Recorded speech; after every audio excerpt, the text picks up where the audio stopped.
Christchurch টেস্টে নিউজিল্যান্ডের দেয়া 531 রানের অসম্ভব লক্ষ্য তাড়া করে ওয়েস্ট ইন্ডিজ জিততে পারেনি। তবে তারা যা করেছে সেটা জয়ের থেকেও বেশি কিছু। ক্রাইস্টচার্চে চতুর্থ ইনিংসে জাস্টিন গ্রিফসের ডাবল সেঞ্চুরি, চোখে ইনফেকশন নিয়ে শাই হোপের 140 রান আর ক্যামার রোচের 233 বলের মাটি কামড়ানো ইনিংস।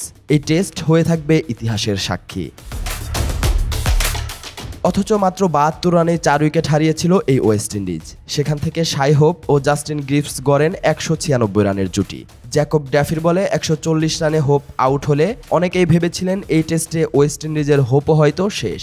দলীয় 277 রানে ফেরেন কেভিন ইলমাচো। তবে এরপর যা হয়েছে সেটা একেবারেই অবিশ্বাস্য। পেসার ক্যামার রোচকে সঙ্গে নিয়ে গ্রিফস 180 রানের অবিচ্ছিন্ন জুটি গড়েছেন। দুজনে মিলে খেলেছেন 410 বল। এই টেস্টের আগে টেস্ট ক্যারিয়ারে 22 ইনিংসে মাত্র 22 গড়ে রান করা গ্রিফস অপরাজিত রইলেন 202 রানে। রোচ 233 বল খেলে অপরাজিত ছিলেন 58 রানে। ওয়েস্ট ইন্ডিজের চতুর্থ ব্যাটসম্যান হিসেবে চতুর্থ ইনিংসে ডাবল সেঞ্চুরি পেয়েছেন গ্রিফস। সব মিলিয়ে চতুর্থ ইনিংসে ডাবল সেঞ্চুরি করা সপ্তম ক্রিকেটার তিনি। ক্রিকেট অনিশ্চয়তার খেলা, কথাটা ক্লিশে, তবে এটাই যে চিরন্তন সেটাই এই টেস্ট প্রমাণ করেছে। এই ওয়েস্ট ইন্ডিজ প্রথম ইনিংসে গুটিয়ে গেছে 167 রানে, তাও 2 উইকেটে 100 রান তোলার পর। সেই দলটা 2 দিনে 163.3 ওভার ব্যাটিং করে একটা টেস্ট ড্র করবে, এটা আসলে অবিশ্বাস্য। সেটাও আবার প্রথম 4 উইকেট 72 রানে পড়ার পর। সবচেয়ে বড় বিষয় 1930 সালের পর চতুর্থ ইনিংসে আর এত ওভার ব্যাটিং করেনি ওয়েস্ট ইন্ডিজ। এই সময়ে কত বড় বড় নামই তো এই দলটাতে খেলেছে। তবে এমন কীর্তি গড়ল সেই ওয়েস্ট ইন্ডিজ দলই, যে দলটা নাকি তাদের ইতিহাসের সবচেয়ে বাজে।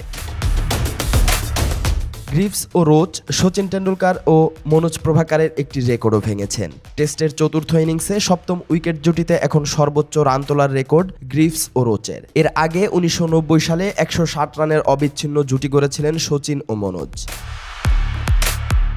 গ্রিফসের অবদান এই টেস্টে সবচেয়ে বেশি, কোনো সন্দেহ নেই। তবে একজন হোপের কথাও বারবার বলতে হবে। চোখে ইনফেকশন নিয়েও 140 রানের ইনিংস খেলেছেন ওয়েস্ট ইন্ডিজ অধিনায়ক। একটা পর্যায়ে জয়ের সমীকরণও ছিল ওয়েস্ট ইন্ডিজের সামনে।